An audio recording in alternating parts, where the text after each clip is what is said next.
In this tutorial, we're going to look at the settings for a Microsoft Forms quiz. Okay, so I'm in here in my test of the century, and I'm going to go in here and get into the settings by going way up here to the top right, the drop-down menu, ellipses, and I'm going to go to settings. Okay, so this pops up and gives me several options for the quiz. First option is show results automatically. So that's to the students. Do I want them to see their results as soon as they finish? That's an option for you there. The next one, who can fill out this form? Okay, so this gets into an anonymous assessment versus one where you collect names. So if I select anyone with the link can respond, it's going to be completely anonymous, and I can share it to anyone I want, anywhere. It can be people outside of my school district, outside of my organization.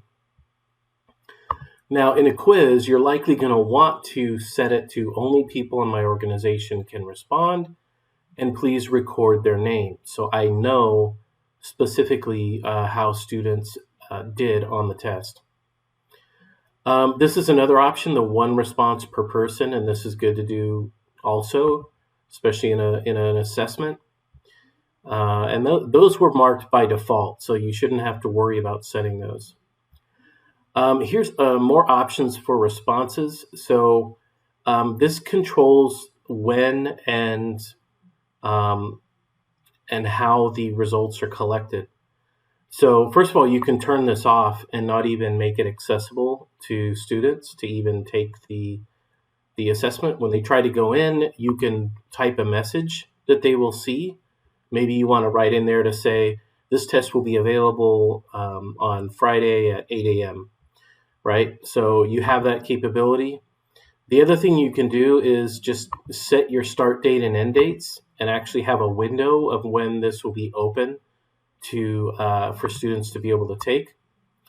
You can shuffle questions. So, if you have students sitting side by side in a classroom taking this assessment at the same time, you might want to shuffle questions so that they're in different order for each kid.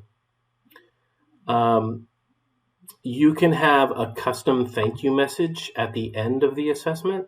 By default, it will say your response was submitted, but this way you could type in any message you'd like there.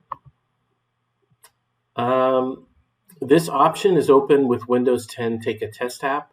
This sort of runs in a Windows 10 app that sort of cleans away all the distractions rather than opening in the browser like we are here. It's going to open in this app. And then finally is notifications. If you would like to send an email receipt to each respondent, each student, so just to give them a notification that we received your submission.